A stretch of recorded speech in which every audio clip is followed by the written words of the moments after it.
Very good morning, everyone. Very good morning. Am I clearly audible? Audio video clear to you all?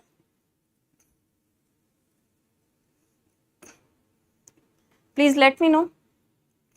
Audible? All right. So, very good morning. Welcome back to this series of RBI Annual Report, which we have started yesterday. Okay. So, yesterday we were discussing about some of the trends. I think we have done till this point. So, we were doing the assessment of global economy, and in the case of global economy, we have done till this point, right? We have discussed the financial conditions, the global financial conditions. Now, we had to start with domestic economy. So, we will be starting with domestic economy. So, all right. What are the trends in our own economy as per the RBI annual report? Let's see. Okay, so if we talk about the domestic economy, all references to GDP data in this report are based on your second advanced estimates of national income. So this is mentioned that, since we are talking about our domestic economy,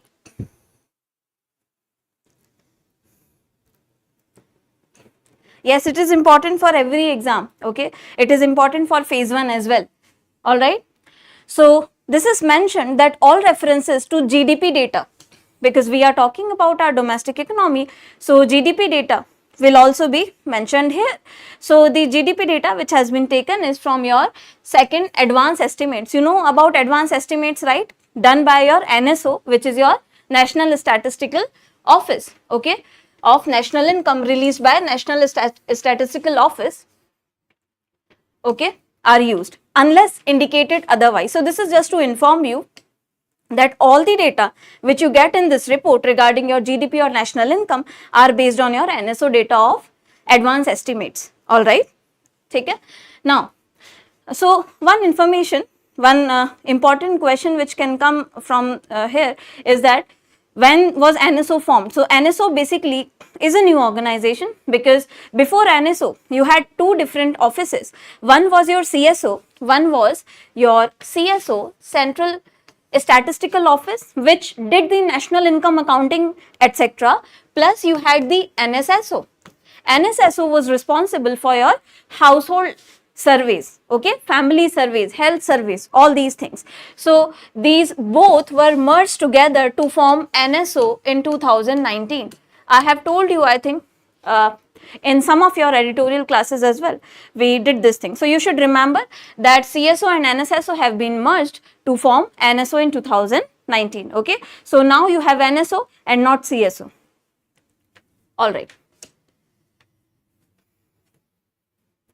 So talking about the domestic economy, here is the growth data given to you about the growth. Now when we talk about growth, we talk about GDP, right? What is GDP? You all know what is GDP. GDP is basically your gross domestic product.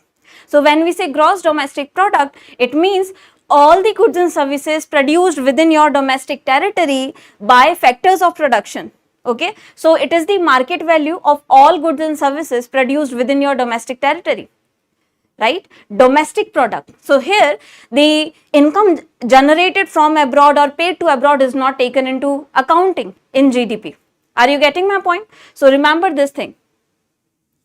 Clear? So GDP is basically your production of final goods and services, and that too has to be final. Okay, intermediate goods are never taken into national income accounting. Final goods and services which are ready to be used within your domestic territory, their market value is your GDP. So basically it shows how much your economy is producing. Now why do we equate GDP to growth? Because how much your economy is producing is your growth. You are employing people to produce that, isn't it? It is generating jobs, it is generating demand, it is generating supply. So everything is related to production activities. Are you getting my point? So real GDP growth accelerated to 7.6%. Now you should remember this, that we are talking in case of India. In India, the real GDP growth, real GDP we are talking about, has accelerated to 7.6% from from 7.0 in 2022. So for 23-24, you have had real GDP increased, okay, increased to 7.6%. Now, what is real GDP? Do you know what is real GDP? Anyone? Anyone, what is real GDP? Okay, so I'll make you understand all the concepts, right? So yesterday we did like core inflation and headline inflation, the difference between disinflation, deflation, inflation. So once I'll explain you everything, and whenever these concepts arrive, because these concepts will be repeated in the entire series of this report, okay? So you should remember all these concepts. Just take a pen and paper and write down all these concepts, so that whenever the concept again comes, you are able to refer to it. Minus inflation. Okay, see, GDP you have understood. Gross domestic product. Yes, no, you have understood GDP, right? All goods and services produced within your domestic territory by factors of production. What are the 4 factors of production? Land, labor, capital, entrepreneurship, which we have done in the economics classes as well, right? Now, GDP is of 2 kinds, okay? You should remember this always. GDP is calculated as real GDP either, or as nominal GDP, okay? Either as real GDP or as nominal GDP. Real GDP doesn't take into account inflation. Yes, very good. So what happens is, just try to understand the formula. How will GDP be calculated? So when I am saying that GDP is your market value of everything produced within your domestic territory, every good and services produced. So total value will be equal to what? Entire quantity produced into price of each product, P into Q, isn't it? Respond quickly, yes or no? P into Q, entire quantity of goods and services produced in your economy and price of each unit of the goods and services, right? So this is P into Q, this is your GDP. Now, when I say real GDP, the prices here taken are of the base year. Base year.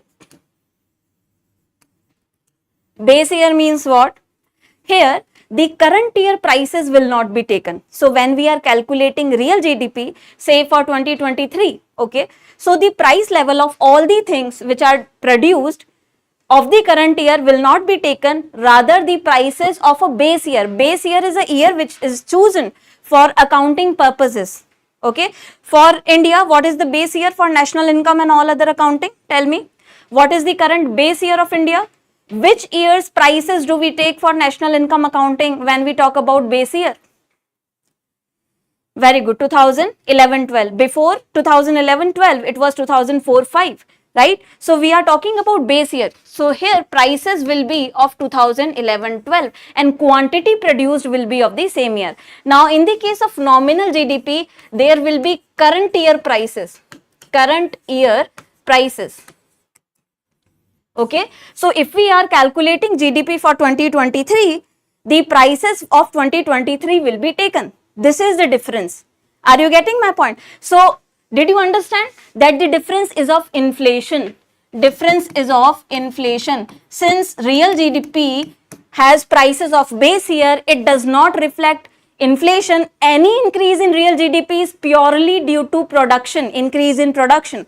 But since nominal GDP takes into account the current year prices, increase in nominal GDP can be due to 2 things, or 2 situations can be there. First, either quantity has increased, or price has increased, or both have increased, or quantity has not increased so much but prices have increased. So increase in nominal GDP is not a real indicator of growth.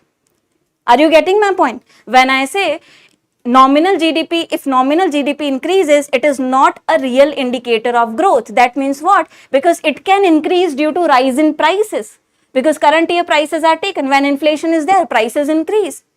Are you getting my point?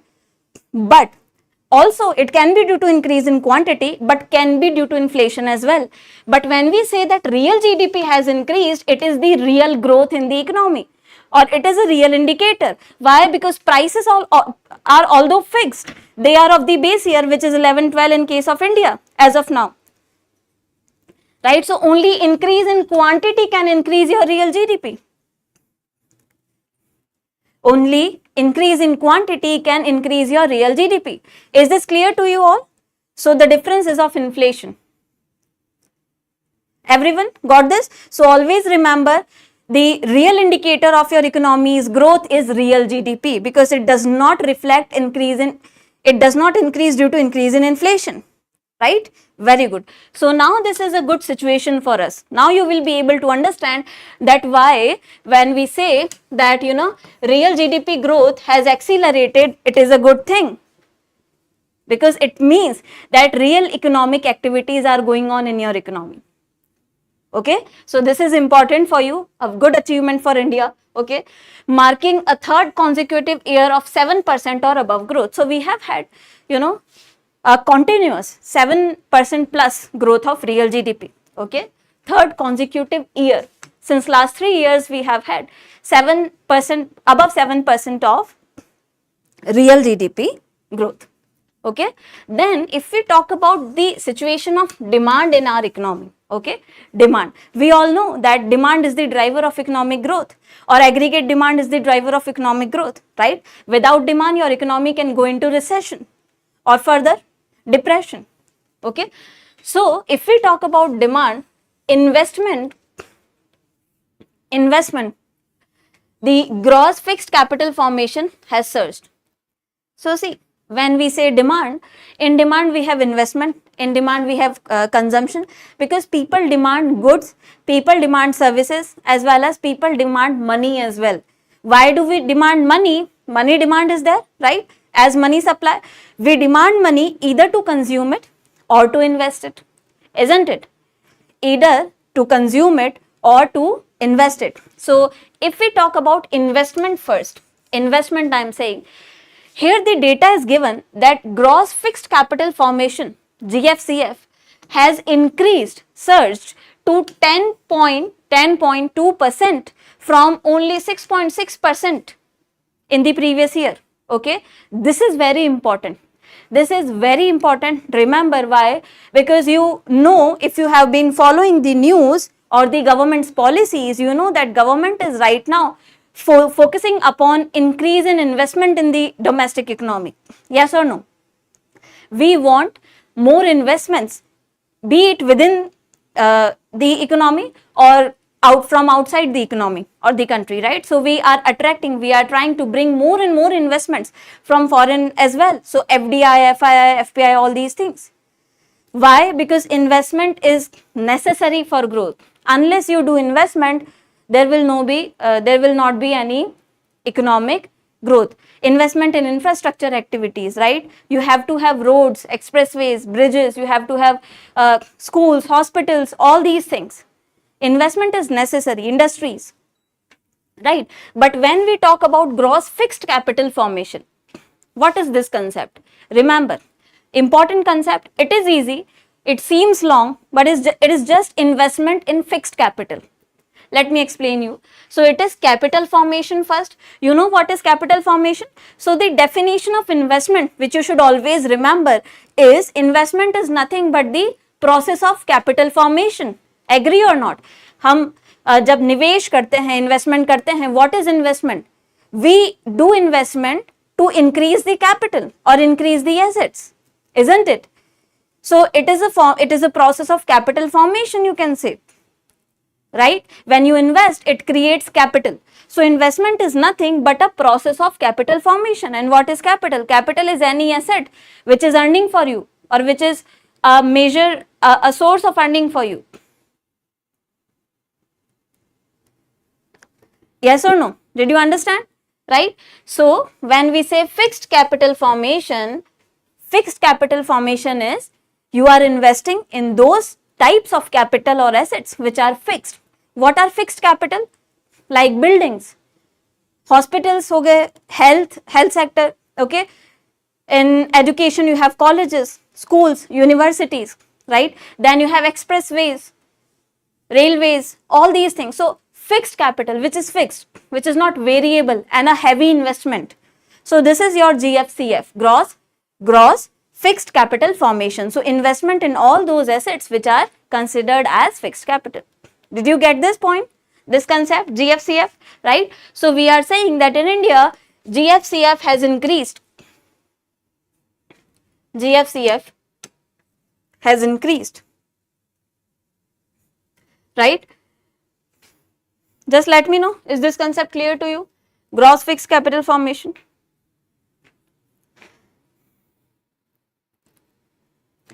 Okay, so the reason attached here is, what is the reason? You always have to remember the reason as well. You have to prepare in a wholesome manner, okay? So increase is there, but why? So the reason attributed is government infrastructure spending. Government is continuously increasing its infrastructure spending, right? Continuously spending on infrastructure, and infrastructure is a fixed capital formation, isn't it? So that's how you relate GFCF growth with government's infrastructure spending or funding. Clear?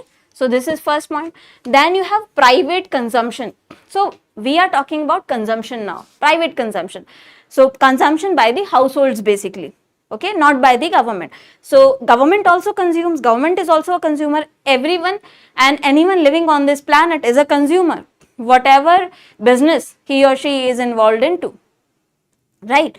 Government is also a consumer, but we are saying apart from the government or public authorities, when we talk about the private area, the households, okay, the private stakeholders, so their consumption has, the growth in private consumption has slowed to 3.0 from 6.8. So this is disappointing that private consumption growth has slowed. Can you tell me why? What can be the reason? Because you know, India's inflation, overall inflation in India, although we have different categories, but overall inflation is above the desirable limit, isn't it? Right? So when inflation is above the desirable limits, it is attacking the pockets of the common man. We are unable to purchase a lot of goods and services. That's why private consumption has declined due to rise in food inflation. Fuel prices although have been declining to a certain extent, but again sometimes it rises, sometimes it falls, right? Lower disposable income, yes, lower disposable income can be the reason. Inflation, and that too with inflation, so you are unable to purchase a lot of goods, okay? So that's why private consumption has declined. Then we have government consumption. So we have talked about the private consumption. What about the government consumption? Government consumption has also subdued due to fiscal consolidation. So government consumption has also decreased, but this is not due to a bad reason. This is for a good cause only. What is the good cause? So you should remember this reason, that you know, this is due to fiscal consolidation. By now you all know that what is fiscal consolidation, right? Fiscal consolidation is when government is trying to reduce its overall deficits, trying to reduce the gap between expenditure and revenue sources, isn't it? We have discussed fiscal consolidation again and again. So government is trying to be more prudent in its fiscal policy with searching new revenue avenues. Are you getting my point? So that's why now if you want to reduce your gap between expenditure or revenue, what you have to do, you have to cut your expenditure and you have to increase your revenue sources. So government is cutting its expenditure on some unnecessary products or unnecessary spending which were there earlier. So that's why you see government's consumption has also subdued, but this is for a good cause, which is fiscal consolidation. Did you get this point? Okay. Now, if we talk about the net exports. So net exports, first of all, what are net exports? Net exports means export minus import, okay? Net export is your export minus import. Export minus import, right? So net exports, whenever it comes, always remember export minus import. Now when we say net exports, if there is a growth in net exports, that means your exports are growing. When exports are growing, that is a beneficial situation for your country, because when your exports increase, the production in your economy increases. It is reflecting more employment in your economy. You are able to earn more foreign currency, so your forex reserve also increase. So your ability to cope up with any of the financial emergencies increase. right? So all these things happen when exports increase, right? Net exports, if we talk about, so the report says that the growth was dragged down by a moderation in exports amid contracting global trade volumes, while import was buoyant on robust domestic demand. So if you see, in India, net exports have not witnessed growth, rather it has slumped. So this is disappointing. Why this is disappointing? So the report says that due to moderation in exports and global trade volume, as you all know, we have discussed the global scenario. At the global level, geopolitical tensions are going on. Here in your Russia-Ukraine war, there you have your Israel-Palestinian war going on for so long. Rafah, now all eyes on Rafah, right? All these things going on. Global inflation is there. At the global level, you are having protectionist policies like US imposing sanctions on exports from China, Russia. Okay. Amid all these things, climate change, the impact of El Nino. Okay. Climate change is also disrupting the supply chains, agricultural supply chains to be very particular.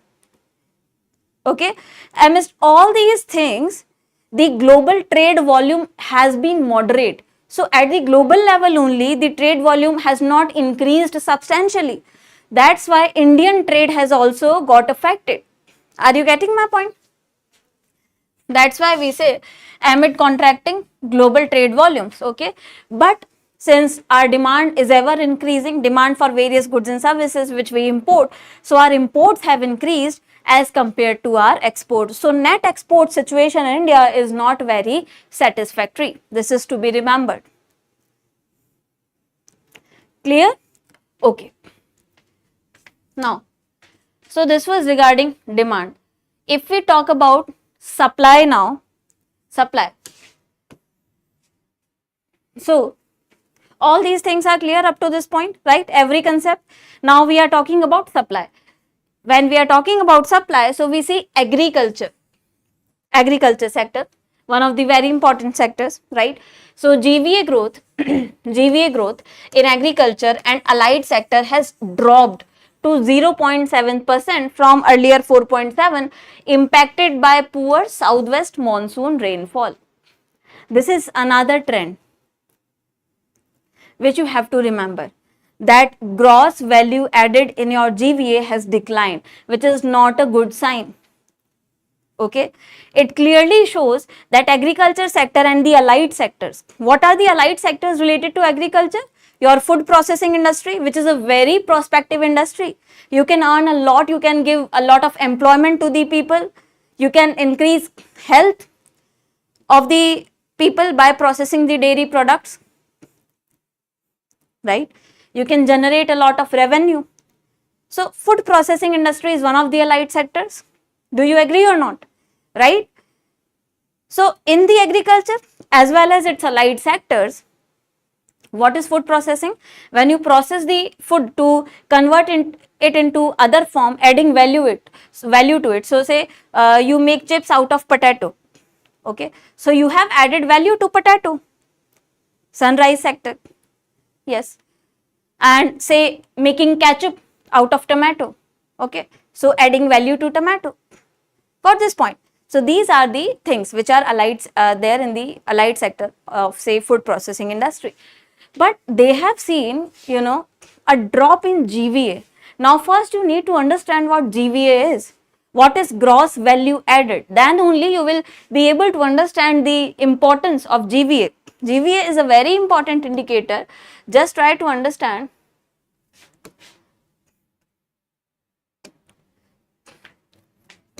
What is GVA? So GVA you can write down whenever it comes, so you can refer to your notes. Gross value added. Gross value added is your GVA. Now when we say gross value added, see, try to understand this very carefully. There is a difference between GDP and GVA. How is it? GDP shows overall production in your economy, right? GVA shows how much each sector has contributed into your economy. That's why it is a more important and wholesome or inclusive indicator. If your economy is performing well on GVA, that means every sector is growing. Why? Because GVA is gross value addition. What is value addition? So GVA is the concept of value addition. So formula here is your total output minus intermediate consumption. Intermediate consumption. You can write it down quickly. So your GVA formula is output minus intermediate consumption. Output minus intermediate consumption. Okay. So are you getting this point? That GVA shows what value have you added to the product and not the intermediate consumption. So say if you have produced biscuits in your bakery, for example, if you have produced biscuit, which is your output here, okay, biscuit in your bakery, for example, they are total biscuits produced worth rupees 10,000. Worth rupees 10,000. This is your output, but 10,000 is not the exactly output which is produced in the economy. Agree or not? Why? Because some value in this 10,000 is due to your intermediate consumption. The inputs you use to produce these biscuits have been included in the MRP to cover your cost. So say your inputs were your flour, okay, wheat flour, butter and all these things, sugar, all these things, right? So entire inputs value, which is your intermediate consumption value of your inputs to produce these biscuits, was say 5,000. Was how much? 5,000. So actual में what is the actual contribution to this of this bakery to the economy? It is only worth rupees how much? Answers quickly. How much actual contribution is there from this bakery and like many more industries which are there? Answers please, very quickly respond. 5,000. So you are following this, right? Very good. 5,000. So your gross value added here is your 5,000. This is the importance of GVA. It shows actual addition process, actual value addition, because 10,000 was overrated. Why over? It included 5,000 as a value to cover cost by the producer. Are you getting my point? Because producer used 5,000 rupee of inputs in the production of this biscuit. But 5,000 is not any addition in the economy. So it is more. It is more. Now you are able to understand it is more indicative of the exact situation of growth in every sector of the economy. So when we talk about GVA, when we calculate GVA for entire nation, entire economy, it tells you how much agriculture sector has added value, exact value like this. How much industrial sector has added value. Sorry, how much any other sector has added value to your growth. Did you get this point? The importance of GVA, right? No, value added is not production cost. Value added is how much you have added to the product. So you have added 5,000 value to your inputs, then you made the biscuits. Okay, you deduct the cost from the total value and then you get the GVA. Let me know, did you understand the value of GVA? It is very important for any of your examination as a static concept as well. That's why I am emphasizing upon it, right? So it shows every sector's contribution. So if any sector is not performing well, that is a concern that government should formulate policies accordingly. Okay, right? Very good. So then coming back to this point, when we say that agriculture GVA has dropped, this is a serious concern. Although production might be increasing, but actual addition in the value is less. Okay, so remember, then government undertook a number of supply measures throughout the year to maintain the domestic supply demand balance in food items and mitigate inflationary pressures.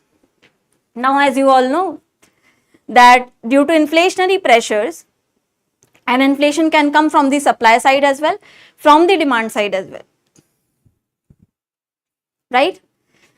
So in order to balance this, now inflation containment is done by your monetary policy through RBI, okay, by RBI. But government also does certain actions which are there, which can balance your inflationary situations, right? So government has tried to maintain demand and supply balance, so that inflation in your food items and all, which has been increasing continuously, food item particularly we are talking about, can be contained, okay? Yes, so many such steps have been taken. Let's see what are all are these steps to ensure that in food items you have a normal supply of the product, so that the inflation is not there, okay? First is released public food grain stocks, okay, through open market sales. So you know that government has buffer stocks, right? The Food Corporation of India, FCI, maintains the buffer stock, yes or no? Okay, so government has released some of these stocks of food items in the market, so that supply can be maintained as per the demand. Second thing, imposed stock limits on cereals and pulses. Yes, stock limits, you know, there is a word called hoarding. Do you know what is hoarding? So people generally when they expect that price of a particular product will increase in future, they tend to increase the stock of that product with them, so that they can sell these products in future when the price increases. So that limit has also been imposed, so that supply does not get affected, okay? Then applied export restrictions. As you all know, there are news in newspapers every day, sometimes export restrictions on onions, sometimes on some other crops, right? Why export restrictions? Because if you export something, that should be after meeting your domestic demand, isn't it? So that lack of supply in your own economy does not create inflation. After that you can export the surplus which is left. But if you export without meeting the domestic demand, then that will cause a huge harm, because inflation will increase, then you will have to import. People will not be able to buy those products. Your import bill will increase, your forex reserves will go out, right? So that's why sometimes imposing restrictions is also important on exports, so that you don't have inflation in your domestic economy. So government has restrictions on exports of cereals, onions, as I said, right? So there were news in the newspapers. Then eased import access for pulses and edible oils. Eased import access for pulses and edible oils. At the same time, imports of pulses and edible oils have been eased.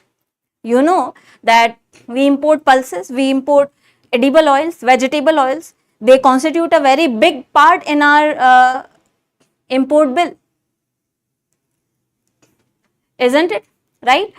So that's why easy access to them will also lead to proper supply as per the demand. That would lead to lesser inflation. These are some of these steps taken by the government. Clear? Now, another one can be your millet initiative. You all know which year is the International Millet Year declared by UN? Which year is the International Millet Year or Year of International Year of Millets declared by UN? 2023, yes. So UN's declaration of 2023 as the International Year of Millets promoted crop diversification towards millets, right?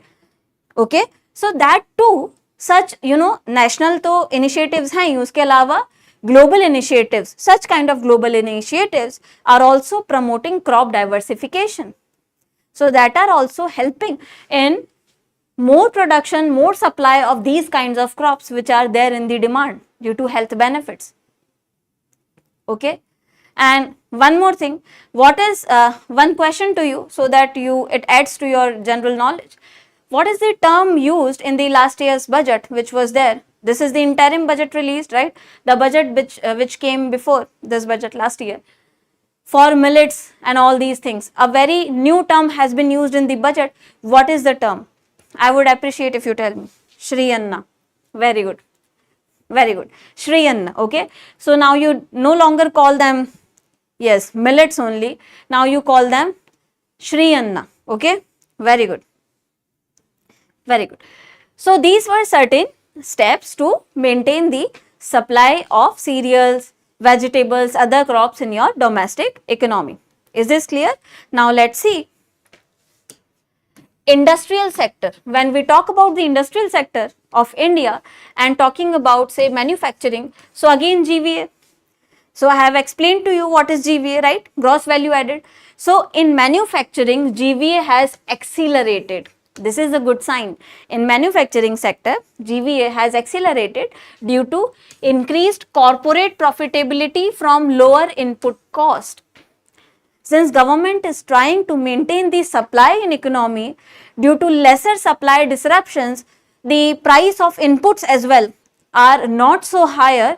So when price of inputs are not so higher, the industries, the companies which are there in the production process are benefiting from lower cost of production. And this lower cost of production is the reason they are able to contribute more into the manufacturing process. So GVA in your manufacturing sector has increased, which shows that manufacturing sector in India is adding more value to the growth, to the overall output which is there. Isn't it, right? Then if we talk about industrial activity, so sustained momentum in mining activities and electricity generation. So you have seen, if we talk about industries particularly, your mining industry and electricity generation have witnessed sustained increase,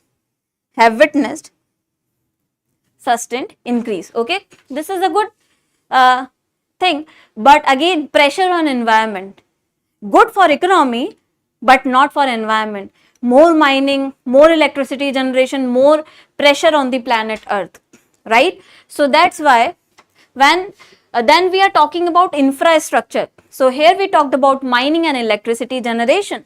When we talk about infrastructure and capital goods, now what are capital goods?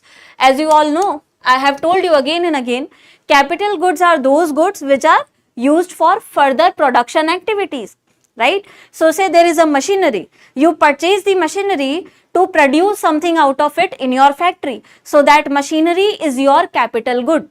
Did you understand that? Suppose you bought an AC, okay, air conditioner, because now it is scorching heat everywhere. You bought an AC for your own consumption, that is not a capital good.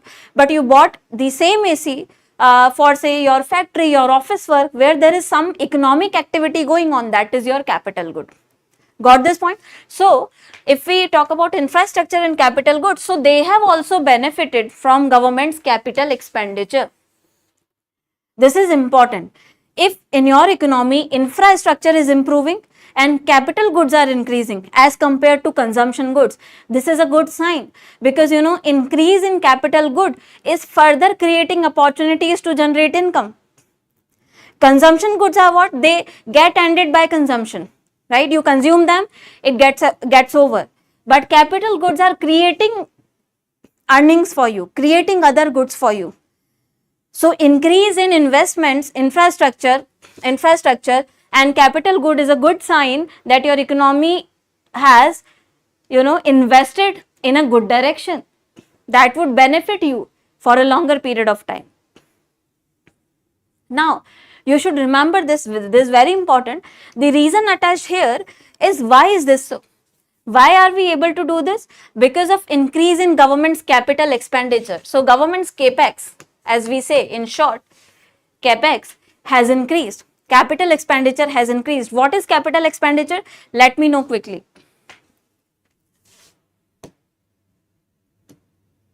What is capital expenditure? Capital expenditure. So I have told you that in budget, in government's budget, you have two kinds of expenditures, right? One is your revenue expenditure. So just remember, because these are important terms which will be recurring in this series, okay? Number of times they will be mentioned in the report, which creates assets. Very good. So if we talk about expenditure and revenue as well in your budget, they both have two aspects, capital, so capital, revenue, okay, receipts and expenditure. Let me make it like this. In budget, what you have is either expenditure or receipts, right?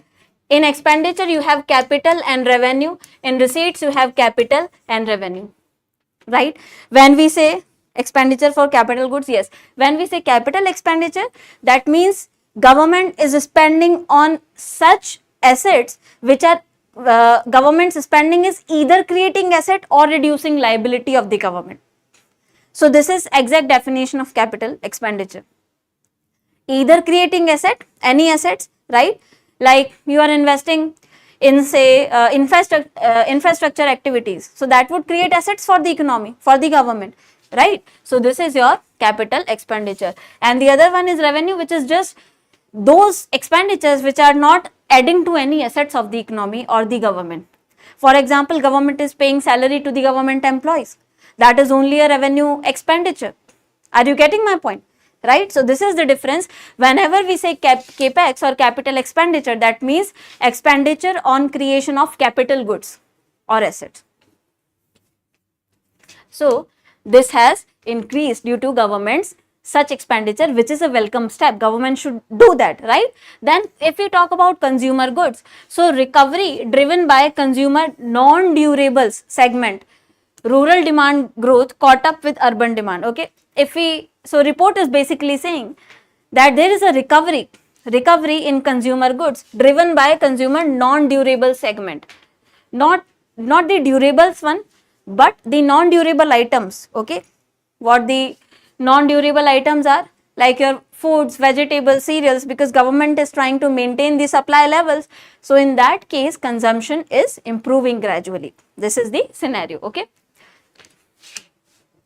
Now, in manufacturing sector, what are there? The government initiatives, the major government initiatives which we should know in your manufacturing sector. So, you know, in all my classes, be it of editorial or anything else, I have told you that government right now is expanding its reach in semiconductors. We are trying to expand semiconductor production in India because semiconductor is the future industry. What are semiconductors? First of all, let me tell you. You know what are semiconductors? Semiconductors are basically your chips, not the potato chips. Okay, semiconductors are your electronic chips. They are used in your electronic devices. Okay, semiconductors are also used in your automobiles. So they are a very important part of your entire global value chain.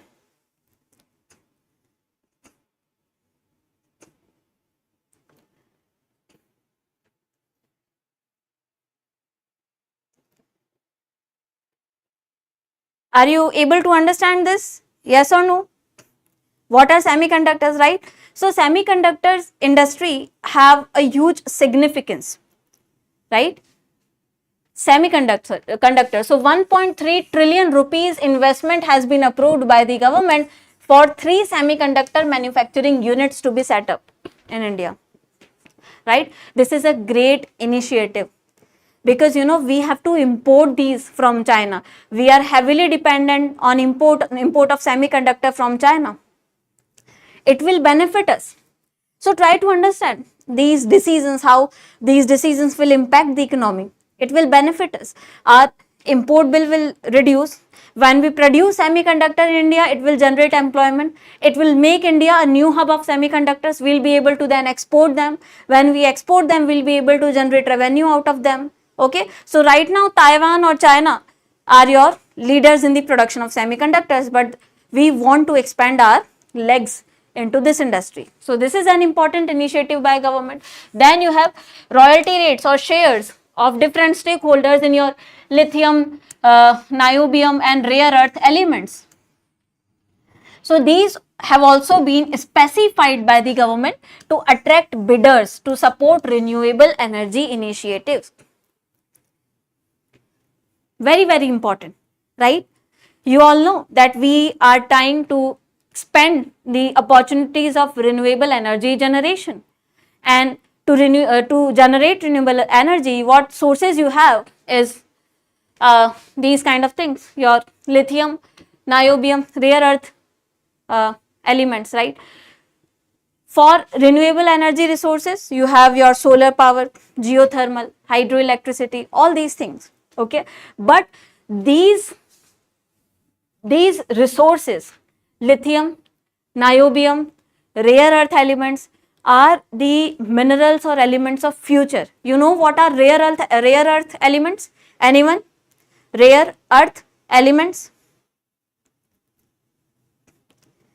Anyone knows what is rare earth element?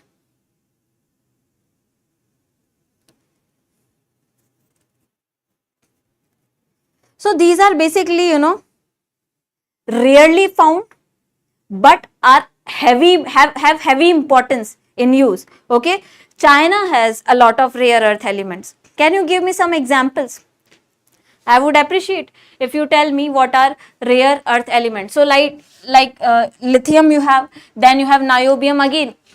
Lithium, as you know, used in your batteries in electric vehicles, holds very significance.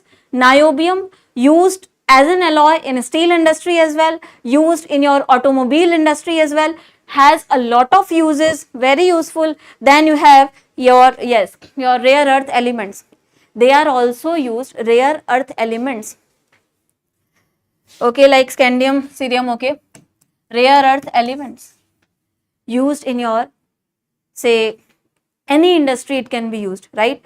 Electronic ho gaya, automobile ho gaya, a lot of, so energy generation particularly, they can be used. They have a lot of applications to talk about, but we are not very abundant in these minerals, these elements, okay? Lithium for EV, for batteries, right?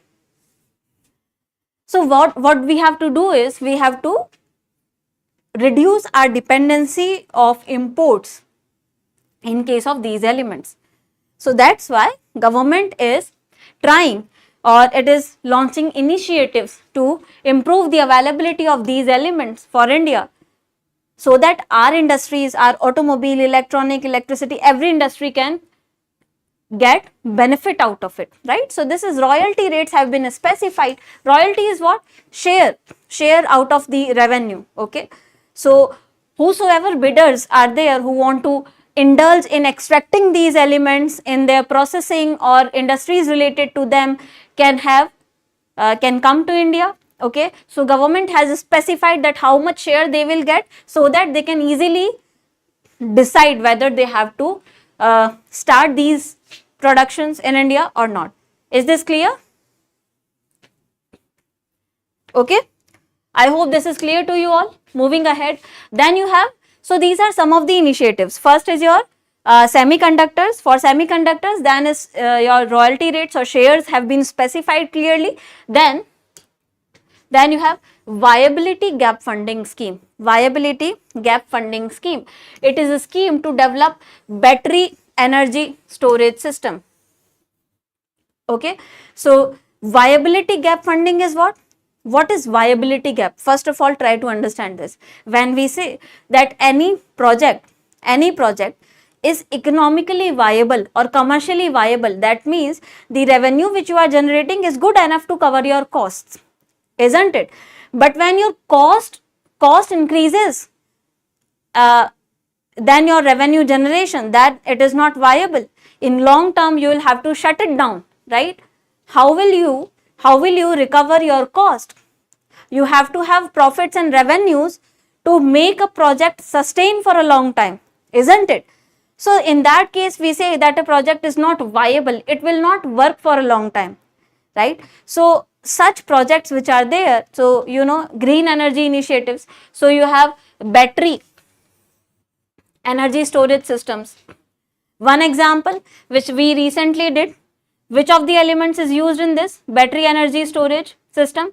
You know that energy, what is energy storage system? Energy storage system is the new initiative or new technology which you can say for greener energy or sustainable development kind of thing. So you store the energy for later use. that like the solar panels. So the photovoltaic cells, they store the energy, they convert the energy, right? They convert the solar energy into the electrical energy, and then you are able to store the energy for later use, say use in the night. So these are your energy storage systems, so that your energy consumption becomes efficient. In battery, your lithium is also used. So battery energy storage systems are there, right? So in these things, government is trying to fund the viability gaps. Whichever projects are there which are not so viable, so government is trying to fund them, help them financially, so that in India we can have more of battery energy storage systems or other energy storage systems to improve energy efficiency. Is this clear? Now, how the government is doing that? By lowering storage cost for both distribution companies and consumers. Government is reducing the storage cost related to it, so that cost reduces and the companies are able to generate more profit. Right? Then you have another important scheme by government, which is your Pradhan Mantri Surya Ghar or Muft Bijli Yojana. Okay, so this has been launched on February 13, 2024. It aims to provide free electricity to say 1 crore households, free electricity to 1 crore households with a 40% subsidy for solar panel installation. So government is trying to reach out to every household so that they can have electricity there. So free electricity to 1 crore households and 40% subsidy if you install solar panels on your rooftop or in your agricultural land, anywhere, barren land which you have, say, okay. So this is the subsidy initiative as well. These are certain initiatives which are promoting manufacturing and sustainable development in India. These are clear to you, right? Simple things, just schemes which you have to remember. Now, if we talk about the services sector, so services sector में GVA share, we have talked about GVA of agriculture which has dropped. We have talked about GVA of manufacturing sector which has increased due to government schemes. Now let's see the services sector is contributing how much. Okay, so GVA share in services sector over 63% of GVA with growth of 7.9. You can see services sector is adding many values or much more value as compared to any other sector in the entire economy. You all know that growth of India is a typical kind of case. Why do I say that? Because Indian growth from agriculture based, heavily dependent on agricultural economy to services economy is a transition which has surpassed manufacturing. When I say surpassed manufacturing, so what happens is in countries like China and all, they have first developed their manufacturing sector to the fullest. Okay, then the services sector developed. But in case of India, remember the growth is like this, that we jumped from agriculture to services sector. Manufacturing is yet to be developed a lot. Are you getting my point? This is a typical case of growth in India. India is known to have jumped from agriculture to services sector in its growth trajectory. Clear? Okay. So this is a good situation that in services sector you are having more GVA, right? In construction, if we talk about, your double digit growth is there. So construction activities are picking up. You are having double digit growth in construction activities. Okay, driven by housing demand and government infrastructure initiatives. Now you know why construction activities are picking up in India. Housing demand is increasing, right? As well as government is also spending on these kind of infrastructures. So that's why housing infrastructure is also picking up. So you can remember this is improving. Then if we talk about financial services, your banking services and services of other financial institutes, that is also increased. So growth has increased by strong bank credit growth. You know that banking system in India is good. It is resilient, as we have discussed in the yesterday's class as well. It is resilient. So bank credit growth is improving. That's why we are able to improve the financial services. Okay. Then if we talk about the IT services, information technology related services, so they have experienced a slowdown. They have experienced a slowdown due to subdued global demand.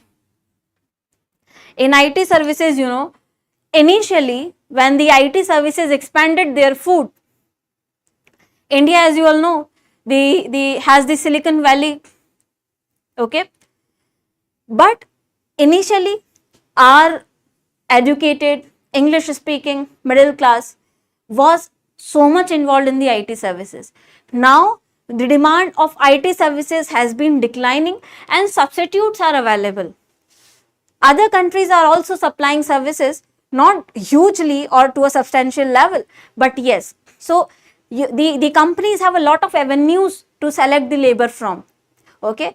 Also, for the services, IT services demand is also declining at the global level. That's why in India also you see that IT sector has experienced a slowdown. Clear? Okay. Now, if we talk about employment, so unemployment rate, see this section, if you remember, in one of our editorial analysis classes, there was a report, editorial on periodic labor force survey, which we have discussed in detail. So I told you every concept and the trend lying there, right? We have discussed every concept, what is unemployment, what is labor force, what is workforce.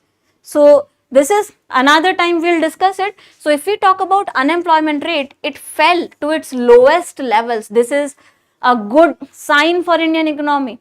Unemployment is falling down. Okay, finally.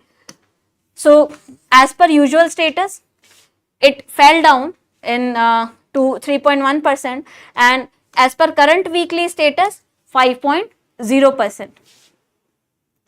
Now, what are these usual status and current weekly status? As per the periodic labor force survey, which releases all these data, you know, we have discussed that the reference period is taken. You collect the data for some of the days.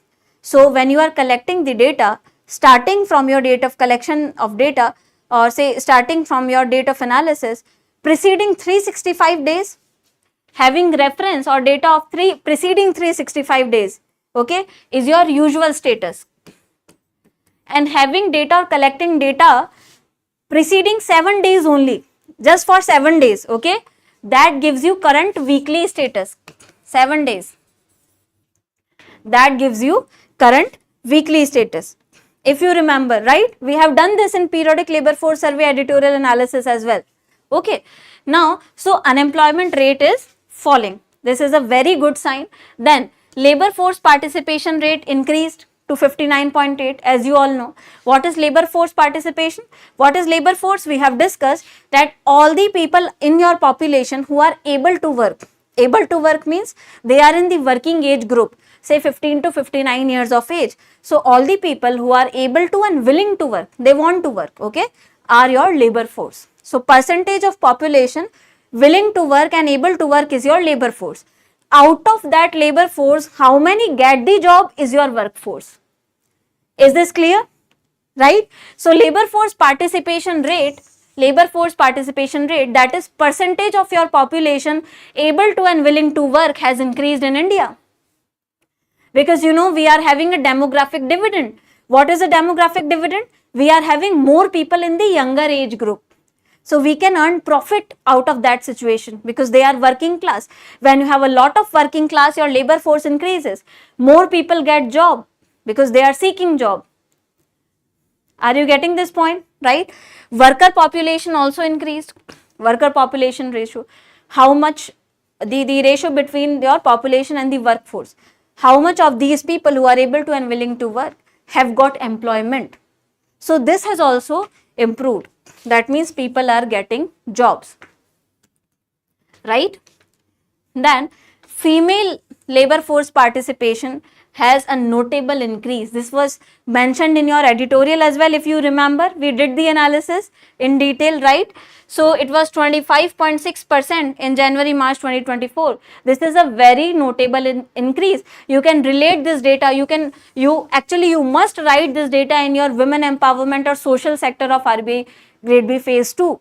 Answer, okay? Any question arises, you can quote this data there of periodic labor force survey. Then if we talk about urban and rural unemployment, so both regions saw decline in unemployment rate. So overall, be it rural, be it urban, overall your labor force has increased, your workforce has increased, your unemployment has reduced, employment has increased, male, female, urban, rural, everywhere. Are you getting this point? Yes or no? Right? So this was another analysis for today. In next class, I'll be taking up from climate action. What is the report of India in climate action segment? Okay, I'll be taking up from this section. I hope you enjoyed this session. You got to learn a lot of concepts and all the concepts are clear to you, right? Thank you so much for staying focused. When to ask doubts. You have any doubt? You can ask me right now. Okay. Next class, kal, same time. Okay. If you have any doubts, you can ask me at the end of this session. Any queries, any questions?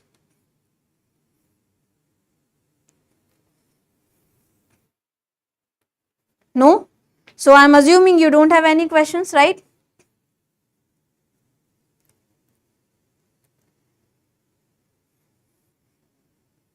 Liquidity, okay, one question is there. Liquidity surplus reduced due to increase in government cash. How? Which point did I say this in today's class? Liquidity reduced due to increase in government cash. Due to which point, or based on which point are you asking this question, so that I can get reference that what is the background of this question? Tell me this thing quickly. Beginning of this session. In today's class only.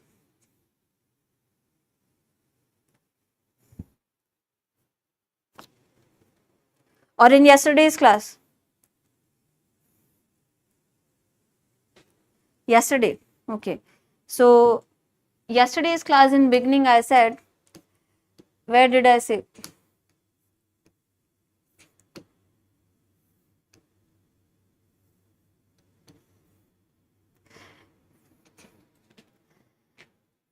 Beginning of PDF. So this is the beginning of PDF. Okay. Where did I say?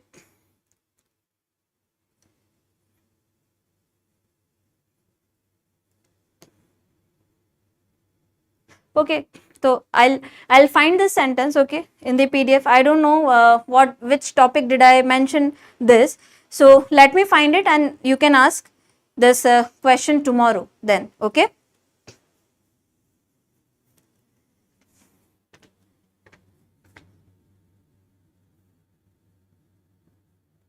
Alright.